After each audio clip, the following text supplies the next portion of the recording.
Hello friends, ஒரு குட்டி பையன் குடுகுடுன்னு என்கிட்ட ஓடி வந்து எங்கள் அம்மாவுக்கு பிறந்த நாள், அந்த பிறந்த நாளுக்காக கேக்கு வேணும், ஆனால் அந்த கேக்கை நானே செய்யணும் அப்படின்னு சொன்னான். வேண்டாம் தம்பி, ரொம்ப கொடுமையாயிரும் அப்படின்னு நான் சொன்னேன்.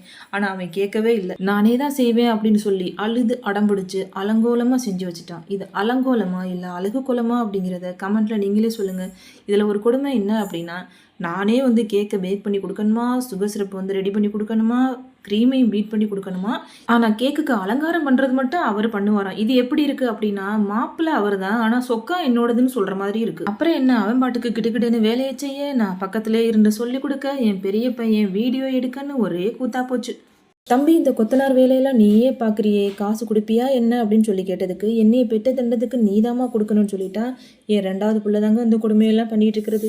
கஸ்டமருக்கெல்லாம் வந்து என் பையனை நான் செய்யவே விட மாட்டேங்க. அப்புறம் கழுவி கழுவி ஊற்றிடுவாங்க. கஸ்டமருக்கு வந்து நானே தான் செஞ்சு கொடுப்பேன், நல்லா அலங்காரம் பண்ணி கொடுப்பேன். நான் திருச்சி மாவட்டம் தோரங்குறிச்சி அப்படிங்கிறதுனால ஒரு 20 கிலோமீட்டர் சரௌண்டிங்குள்ளே மட்டும்தாங்க நான் வந்து பிறந்தநாள் கேக்கெல்லாம் ஆர்டர் வந்து நான் எடுத்துகிட்டு இருக்கேன். மற்றபடி ப்ரௌனிஸ் வந்து நான் தமிழ்நாடு ஃபுல்லுமே வந்து கொரியர் வந்து நான் செஞ்சிட்ருக்கேன். உங்களுக்கும் வேணும் அப்படின்னு சொன்னீங்கன்னா அந்த ஸ்க்ரீனில் தெரிகிற நம்பருக்கு வந்து வாட்ஸ்அப் பண்ணுங்கள். ஒரு வாரத்துக்கு முன்னாடியே வந்து ஆர்டர் பண்ணிக்கோங்க. நீங்கள் ஆர்டர் பண்ணதுக்கு அப்புறமேட்டு தான் நான் ஃப்ரெஷ்ஷாக ரெடி பண்ணி கொரியர் வந்து நான் பண்ணி வைப்பேன். கடைசியாக இந்த கேக்கை பார்க்கும்போது நம்ம சின்ன வயசில் பீச்சில் வந்து வீடு கட்டி விளையாடும் போது அலங்காரத்துக்காகன்னு சொல்லி மேலே கோபுரமெல்லாம் செஞ்சு வைப்போம் பார்த்தீங்களா, அது மாதிரியே இருக்குல்ல. ஓகே ஃப்ரெண்ட்ஸ், இந்த வீடியோ உங்களுக்கு பிடிச்சிருந்துச்சு அப்படின்னா மறக்காமல் சப்ஸ்கிரைப் பண்ணுங்கள், கமெண்ட் பண்ணுங்கள், லைக் பண்ணுங்கள். வேறு ஒரு கேக்கை தூக்கிட்டு வந்து அடுத்த வீடியோவில் பார்க்குறேன்.